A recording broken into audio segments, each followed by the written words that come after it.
대한민국 국민이라면 누구나 정부 홈페이지를 열람할 수가 있습니다. 그리고 들어가 보면 국가 살림살이를 우리 한눈에 이렇게 볼 수 있는데요. 언젠가 한번 저도 홈페이지에 들어가 보니까 그 기획재정부의 그 자료 중에 흥미로운 내용이 한 가지 있었습니다. 그게 뭔가 하면은 국유 물품 재산가치 보고서입니다. 국유 물품 재산가치 보고서. 이게 뭔가 하고 보니까 우리나라 대한민국이 보유하고 있는 유형, 무형 자산 순위표예요. 그러니까 비싼 물건들을 등수를 매겨놨다고요. 예를 들어서 한번 보세요. 우리 새물결교회 제일 비싼 게 뭘까요? 새물결교회 방송실도 있고 뭐 오르간도 있고 뭘까요? 정답은 여러분입니다. 그렇게 감동 안 받을 줄 알았어요, 내가. 그래서 일부 때도 마찬가지지만 제가 할까 말까 고민하다가 이런 식이에요. 제일 비싼 게 뭐냐? 정부는 보니까 국가 보유 토지 1위가 경부고속도로입니다. 12조 2천여억 원. 국가 보유 건물 1위는 세종청사더라고요. 4,400억. 어차피 내 것도 아닌데 별로 관심 없죠. 그리고 국가 소유 물품도 있습니다. 그것은 바로 기상청이 갖고 있는 슈퍼컴퓨터인데 520억이에요. 2020년도에 구매한 두루, 이게 두루 살피라 그래서 아마 이름을 두루라고 지은 것 같습니다. 그런데 최근 이 기상청이 몹시 곤욕을 좀 치르고 있습니다.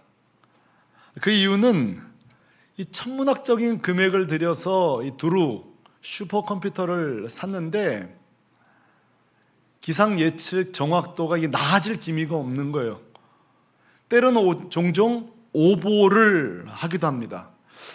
이게 지금 뭐가 문제냐 이게. 기계공학자들이, 천문학자들이, 지질학자들이 연구하는데 사실 이게 이 슈퍼컴퓨터 기계 결함이 아니에요. 소프트웨어도 문제도 아니고 오작동도 아니에요. 그 이유는 슈퍼컴퓨터마저 당황케 하는 작금의 재앙적 기상재해 때문에 그렇습니다. 기상이변이라고 할까요? 이 전 세계적으로 가뭄, 폭염, 너나 할 거 없이 나라마다 지금 올해만큼 몸살을 앓았던 적이 없어요. 그래서 여러분 뉴스 보시면 이런 단어 많이 보셨죠. 100년 만에 무슨 강수량, 70년 만에 폭우, 그리고 사막화가 되어지고 그야말로 최악의 해를 우리가 보내고 있습니다. 자, 이런 재앙적 기상이변, 슈퍼컴퓨터조차 예측 불허한 이런 현상이 벌어지는 이유는 여러분 뭘까요? 그 이유에 대해서 기상학자 제프 바리델리의 말을 우리가 좀 들어볼 필요가 있습니다. 그가 이렇게 말했습니다. 이분은 목사도 아니고 신학자도 아닌데 이렇게 말했어요. 인간의 끝없는 탐욕과 무분별한 산업화가 지구를 중환자로 만들었으며 현재의 재앙은 뭐에 불과하다고요? 시작에 불과하다. 아주 명확하게, 명증하게 말해준 거예요. 한마디로 뭐냐면 우리 때문이라는 거예요. 이런 기상재해, 이 재난적 기상이변은 우리 자신이라는 거예요. 그러나 제프 바리델리의 말이 맞긴 하나 저는 개인적으로 반쪽짜리 대답이다. 반만 정답이다. 제가 이렇게 말할 수 있습니다. 왜냐? 지구가 이처럼 거친 호흡을 내뿜는 이유는 환경 탓도 있지만 또 하나의 이유가 있습니다. 그것은 성경이 우리들에게 말해줘요. 누가복음 21장 10절과 11절입니다. 다 같이 시작. 또 이르시되 민족이 민족을, 나라가 나라를 대적하여 일어나겠고 곳곳에 큰 지진과 기근과 전염병이 있겠고 또 무서운 일과 하늘로부터 큰 징조들이 있으리라. 아멘. 환경 탓 맞습니다. 그러나 단순 환경 탓뿐 아니라 이 자연 만물이 예수님 다시 오심을 소리 지르고 있는 거예요. 주님 다시 오심의 징조를 선포하고 외치고 있는 거예요. 우리는 예수님이 다시 오신다 이 말을 신앙 용어로 재림신앙 또는 말세, 종말이라고 표현해요. 그러나 저는 잘 압니다. 현대인들이, 심지어 성도들도 종말, 말세, 재림신앙 이런 용어에 거부 반응이 있다는 것을 저는 잘 압니다. 왜요? 분명히 이게 성경적인 아주 소중한 신앙 고백, 여러분 예수님 다시 오신다는 말이 얼마나 소중한 고백이에요. 그럼에도 불구하고 이단 사이비들이 워낙 이 단어를 남용 오용했기에, 여러분 이단들, 이 교주들, 이들이 만든 책자나 전도지 보세요. 종말, 끝, 말세 단어들로 도배되어 있는데 거기 예수가 없어요. 진리가 없어요. 여기다가 종말, 재림신앙 이런 걸 딱 갖다 붙이니까 종말, 끝, 말세 이런 단어가 혐오 단어가 된 거예요. 기피하는 단어가 된 거예요. 그러나 여러분 생각해 꼭 기억하십시오. 주님 다시 오십니다. 이 용어는 우리가 기피해야 될 단어가 아니라 사모해야 될 단어입니다. 한번 따라 하십시다. 주님 다시 오십니다. 옆 사람에게 주님 다시 오십니다. 여러분 이 고백은 성도들의 소망이 되어야 합니다. 이 고백은 온 성도의 영광스러운 고백이 되어야 합니다. 우리는 주님 다시 오시는 날 소망합니다. 영광 중에 우리 주님을 만날 것입니다. 우리는 영광 중에 우리 아버지 하나님을 만날 것입니다. 작년, 올해, 최근에 우리 돌아가신 분들이 많은데요, 얼마나 보고 싶어요. 그러나 여러분 슬픔 중에 소망을 갖는 이유가 무엇입니까? 이 재림신앙이에요. 우리가 주 앞에 서는 날, 저는 제가 12살 때 헤어진 제 모친을 만나게 될 것입니다. 여러분의 부모님을 만나게 될 것입니다. 이게 재림신앙이에요.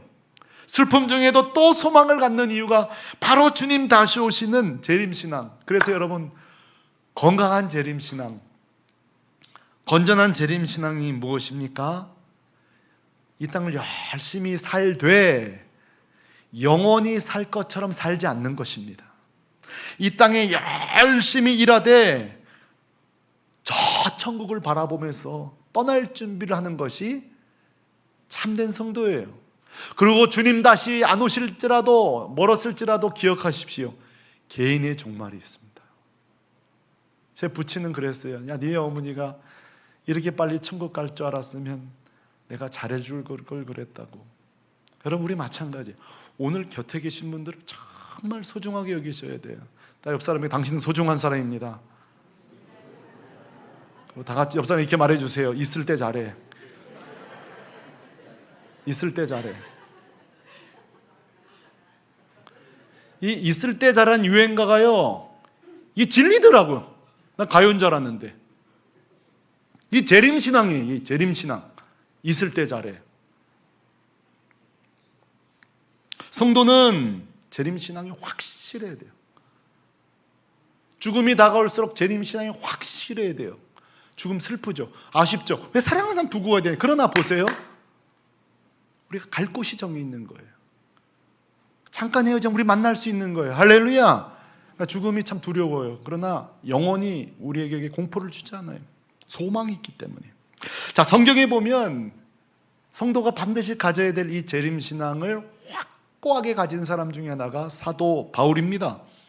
그래서 그의 서신서에 이 주님 다시 오십니다, 이 내용이 빠진 적이 없어요.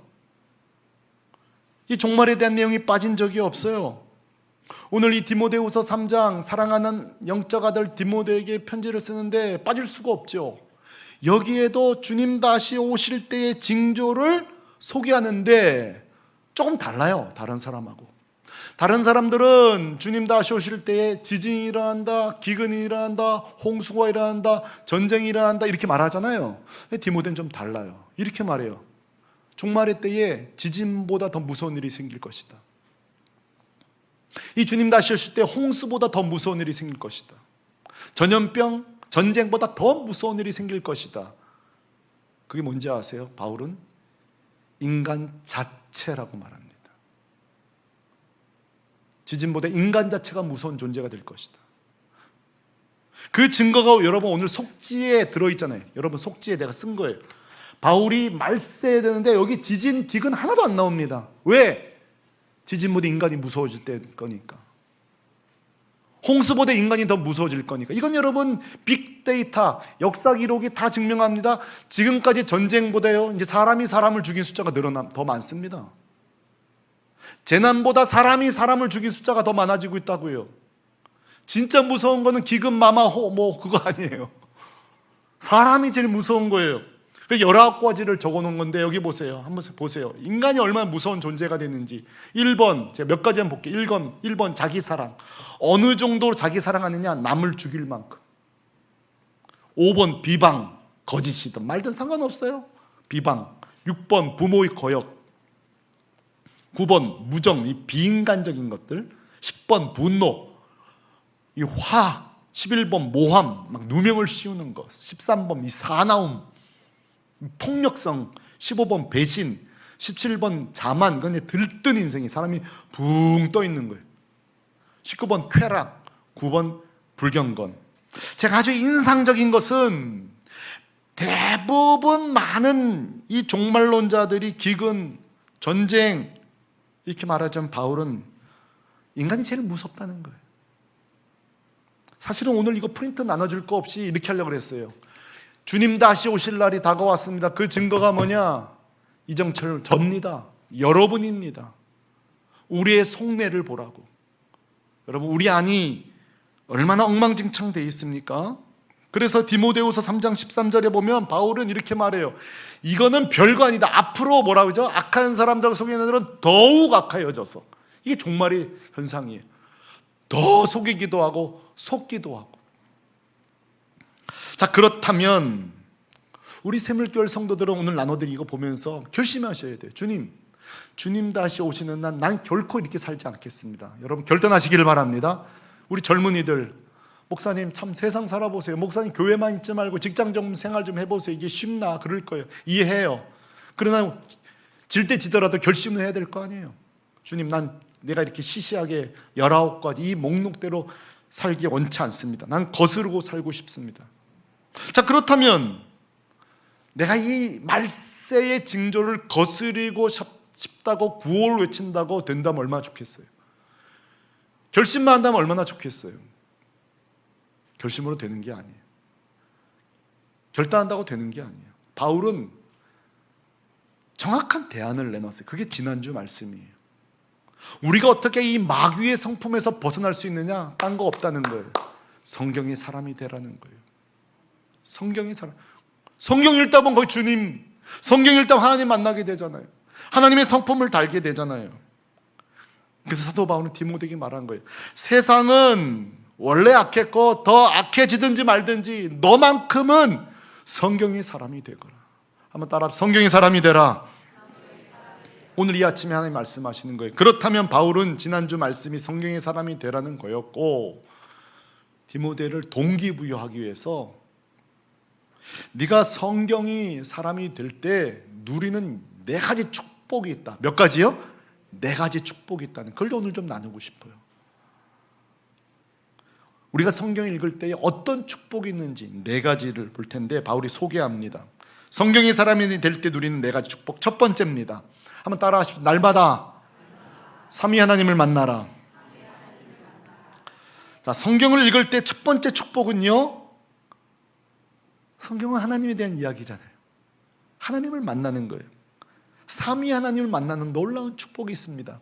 성경 읽다가 하나님을 만나면요, 얼마나 놀라운 우리 안에 은혜가 이루어지는, 제가 예를 한번 들어볼게요. 여러분 중에 누군가 창세기를 읽는다고 쳐봅시다. 그분이 더더군다나 요즘 낙심하고 절망하고 세상에 나 혼자밖에 없는 것 같고 그런 자가 창세기를 읽는다고 쳐봅시다. 이렇게 될 거예요. 창세기를 읽다 보면은 온 세상을 창조하신 하나님을 만날 수밖에 없습니다. 별과 달, 해, 온 우주 만물, 나라와 백성들을 통치하시고 한 채 오차 없이 진행하시는, 운행하시는 인도자 하나님을 만납니다. 그래, 여러분 거기서 끝나겠어요? 성경 읽는 사람은 힘이 생기는 거예요. 야, 내가 그냥 이 땅에 존재하는 자가 아니구나. 하나님이 나를 창조하셨구나. 하나님이 이스라엘 백성들을 이렇게 인도하신다면 오늘 이 땅을 살아가는 나도 인도하시겠구나. 할렐루야. 믿음을 갖게 된 거예요. 여러분, 그 철학자 하이데거가 그랬어요. 인간이 얼마나 불쌍한가. 인간은 세상에 던져진 존재, 버려진 존재라 그랬어요. 저는 그렇게 생각해요. 하이데거가 창세기 읽었으면 이렇게 말 안 할 거예요. 하이데거가 창세기 읽었다면 인간은 하나님께 보냄받은 존재다. 아멘? 창세기를 읽고 나면 어디 성경에 버림받은 내용이 나와요? 요셉을 버림받은 것 같지만 보냄받았어요. 모세를 보내셨어요. 그리고 가는 길목마다 인도하세요. 여러분, 창세기 읽으면 감탄하게 됩니다. 야, 이 하나님이 오늘 아침 이 지옥 절처를 뚫고 나가는 나와 함께 하시는구나. 용기가 생기는 거예요. 이것이 바로 성경을 읽는 자의 축복이에요.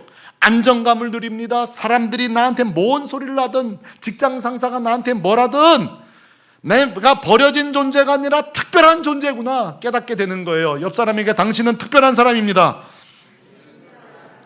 예, 이 얘기를 자주 해주셔야 돼요. 부모님들 아이들에게, 야, 너는 특별한 사람이다. 특별한 사람이다. 출애굽기를 읽었다고 쳐봅시다. 출애굽기는 딴 거 있어요? 출애굽 애굽에서 구원해 주신 하나님이요. 목마를 때 먹을 걸 주세요. 배고플 때 구원해 주세요. 아하, 이 하나님이란 분이 애굽에서만 구해 주신 것도 감사한데 가랄 때도 배고플 때도 구원해 주시는 구원의 하나님을 만나는 거예요. 야, 그렇다면 요즘 내가 정말 죽을 것만 같은데 내 삶의 고난에서도 구원해 주시겠구나. 우리는 출애굽기 읽다가 하나님을 만나는 거예요. 이것이 성경의 축복이에요. 여러분, 마태복음을 읽는다고 쳐봅시다. 하나님께서 내 죄를 위해서 하나밖에 없는 아들을, 독생자 아들을 보내주셨다는 것을 우리가 접하고 전율합니다. 전율 안 돼요? 누가 나를 위해서 아들을 포기하냐고요. 여러분, 누가 나를 위해서 대신 자기 아들을 줄 사람이 누가 있어요? 우리는 이 말씀을 보면서 전율합니다.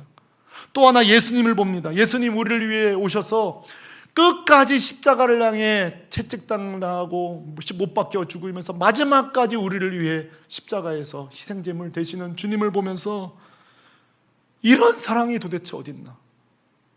도대체 이런 사랑이 어딨나? 마태복음을 읽는데 주님의 사랑을 보는 거예요. 여러분, 로마서를 우리가 읽는다고 쳐봅시다. 로마서는 다른 거 아니에요. 따라합시다. 오직 예수, 오직 믿음. 아이고, 내가 구원받을 수 있나? 나 같은 자가 구원받을 수 있나? 지난주 엉터리로 살았는데 내가 구원받을 수 있나? 이런 사람들이 로마서 읽고 나면요, 오직 예수, 오직 믿음, 구원의 확신을 얻게 되는 거예요. 이단들이 흔들 때 막 흔들리던 자들이 당당하게 말해요. 너 로마서도 안 읽어봤냐? 로마서 읽어봐라. 네 말이 맞는 게 있나? 당당해지는 거예요. 그래서 오늘 15절에 보면 바울이 우리가 성경 읽을 때에 이 구원의 부요함을 얻게 될 것이라고 얘기하잖아요. 자, 우리 형제님들 큰 소리 읽어주세요. 시작. 또 어려서부터 성경을 알았나니 성경은 능히 너로 하여금 그리스도 예수 안에 있는 믿음으로 말미암아 구원에 이르는 지혜가 있게 하느니라. 아멘. 디모데야, 너가 이 말씀 읽으면 네가 얼마나 귀한 사람인지, 구원받은 귀한 사람인지 깨닫게 된다는 거예요. 바로 이것입니다. 우리는 성경을 통해 하나님을 만나는 거예요. 이게 축복입니다. 종종 목사님, 성경을 언제 읽으면 좋을까? 아침, 점심, 저녁이요. 저는 이렇게 대답합니다. 무조건 아침. 내가 아침 읽으라고 합니다. 왜요? 세상 만나기 전에, 죄악 만나기 전에 내 안을 삼위 하나님으로 꽉 채우고 나가라는 거예요. 여러분, 가능하시면 아침에 하나님의 말씀을 꼭 한 장이라도 읽고 나가시길 바랍니다. 이것이 성경을 누리는 자의 축복이에요. 두 번째, 성경의 사람이 누린 두 번째 축복은 이것입니다. 따라합시다. 날마다 회개의 삶을 살라. 자, 16절 하반절 말씀은 이렇게 우리에게 말합니다. 다 같이 시작. 교훈과 책망과 바르게 함과 의로 교육하기에 유익하니. 아멘. 자, 빛 앞에 모든 어둠은 고개를 숙일 수밖에 없듯, 모든 거짓은 진리 앞에 무릎을 꿇을 수밖에 없듯, 하나님을 제대로 만난, 성경을 읽다가 하나님을 제대로 만난 성도의 특징은 회개여야 합니다. 하나님을 만났다는 것은 회개합니다. 회개한다는 뜻은 하나님을 만났다는 뜻입니다. 이건 두 개는 양립될 수가 없는 거예요. 성경을 읽었는데도 회개가 없다면 그분은 미안하지만 지식적으로 읽었을 뿐이에요. 정보량은 늘었을지 몰라요. 그러나 반드시 성경을 제대로 읽고 성경에서 삼위 하나님을 만난 사람의 특징은 반드시 내 죄를 발견하게 되어 있습니다. 그래서 오늘 그 16절 하반절에 회개의 4가지를 우리에게 소개하잖아요. 교훈과 책망과 바르게 함과 의로 교육하기에 유익하니 그랬어요. 반드시 책망을 받습니다.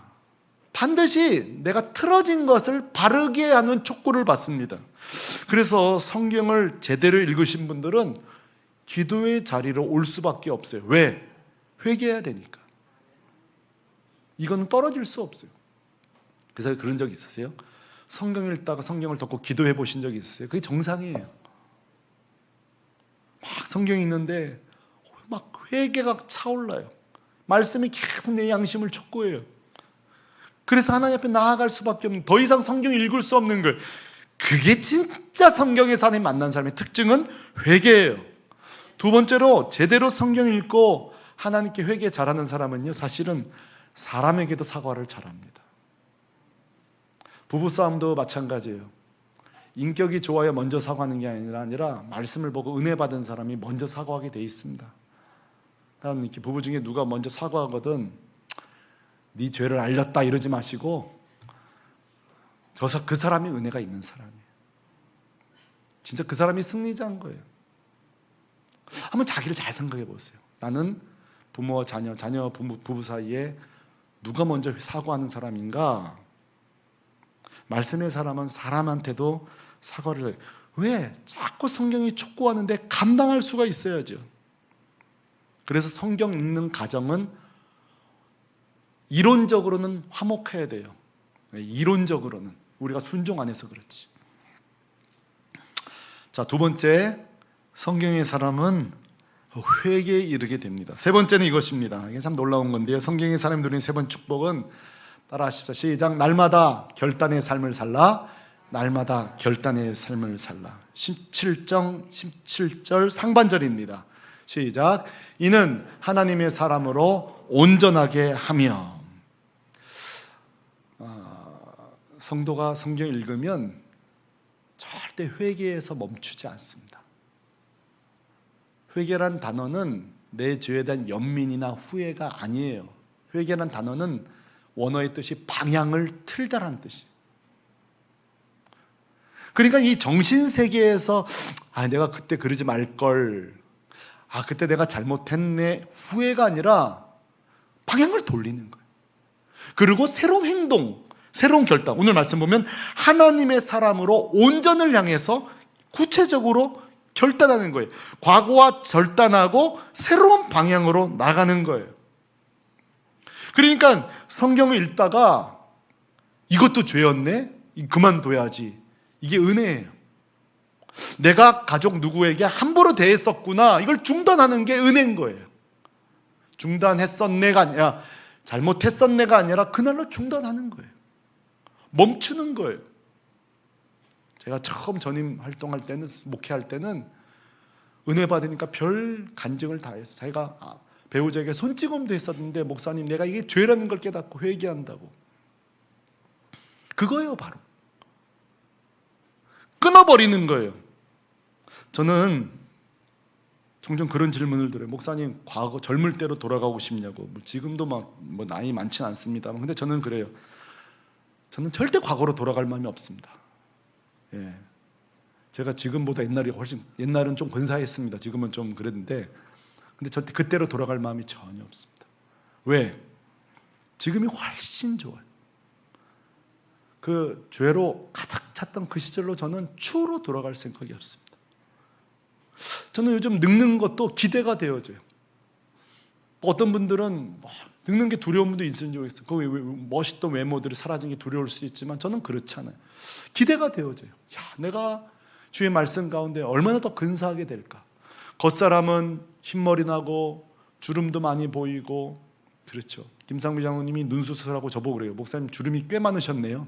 이제 그래서 수술하고 안 좋더라고요, 보니까. 그래요. 우리는 서로 계속 주름이 늘어날 거예요. 걸음걸이도 느려질 거예요. 모든 것이 약해질 거예요. 그러나 저는 늙어가는 게 기대가 됩니다. 내 안속 사람이 내가 주님을 향해 얼마나 아름답게 성장해 나갈까. 그러면서 제가 질문해 봐요. 근데 여러분이 가면 제가 질문해 보겠습니다. 여러분, 저는 이 교회 온 지 4년 됐습니다.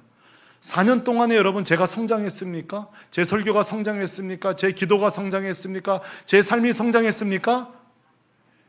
여러분 대답할까 봐 내가 빨리 질문을 한 거예요. 저는 제가 기대해요. 이 질문을 여러분 스스로 좀 해보십시오. 부부끼리 나는 성장하고 있는가? 온전함으로 나아가고 있는가? 여러분, 우리 샘물길 교회는 성장하는 교회가 되기를 원합니다. 이게 성경을 읽는 공동체가 마땅히 누려야 될 축복이에요. 하나님을 만나고 회개하게 되고, 그리고 새롭게 결단하고. 그리고 하나만 더 살펴보겠습니다. 그것은 바로 구체적으로 원칙을 세우고 실천하는 것입니다. 17절 하반절 말씀은 우리에게 이렇게 말합니다. 다 같이 시작. 모든 선한 일을 행할 능력을 갖추게 하려 함이라. 아멘. 저기서 말하는 모든 선한 일은 구체적으로 능동적으로 실행하는 것을 말합니다. 성경을 읽고 큐티를 하면서 많은 간증들이 저희 교회도 있어요. 어떤 분은 목사님 큐티하고 말씀을 읽는데 자꾸 장애인들이 마음에 품어진다는 거예요. 이게 은혜예요. 모든 착한 일을 행하게 하시는 거예요. 과거에는 오로지 나, 내 남편, 내 자녀, 내 배우자, 근데 세상이 기적이라는 거예요. 장애인들이 눈에 자꾸 들어온다. 어떤 분은 고아들을 자꾸 돕고 싶은 마음이 든대요. 그 형제는 주기적으로 거기에 기부하고 있어요. 큰 돈을 기부하고 있어요. 그런 생각 하나도 못했던 자가 말씀이 내 안에 들어오니까. 어떤 분은 성경이 있는데 자꾸 교회를 섬기고 싶어진다는 거예요. 봉사하고 싶고 찬양대도 쓰고 싶고 특송도 하고 싶고 말이죠. 이게 뭐냐면 말씀이 우리 안에서 읽은 말씀이죠. 모든 선한 일을 행할 능력을 공급해 주시는 거예요. 자, 여러분 마음 가운데 아이고 이런 거 내가 해보고 싶은데 주저하지 마시기 바랍니다. 우리 교회는 다 1인 1사역 하도록 되어 있습니다. 뭐든지 좋습니다. 이게 뭐예요?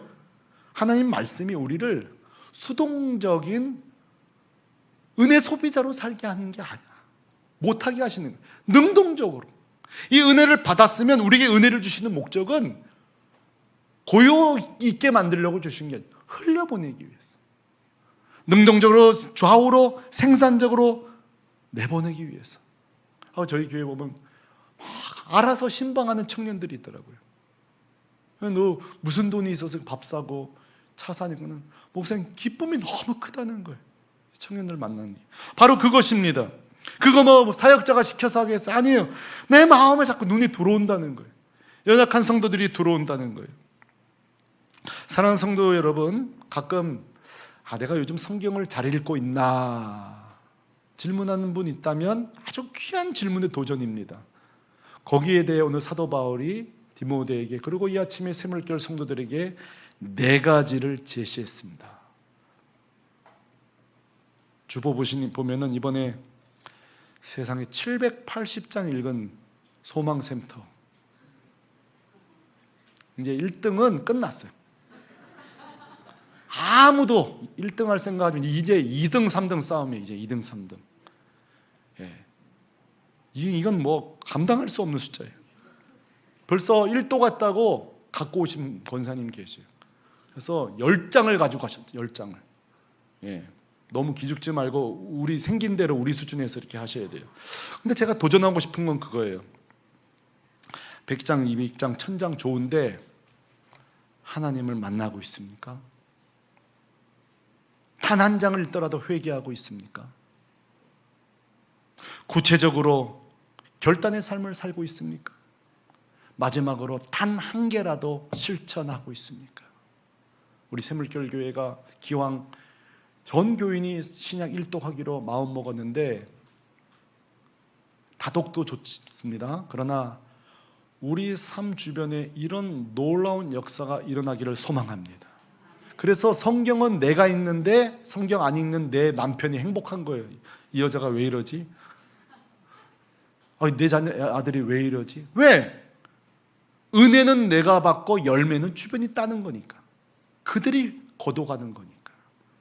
그래서 내가 열심히 700독 800독 하시되 이 말씀의 능력이 우리 삶 속에 나타나고 여러분 주변이 말씀의 권세로 새로워지는 역사가 있기를 우리 주 예수 그리스도의 이름으로 축원합니다.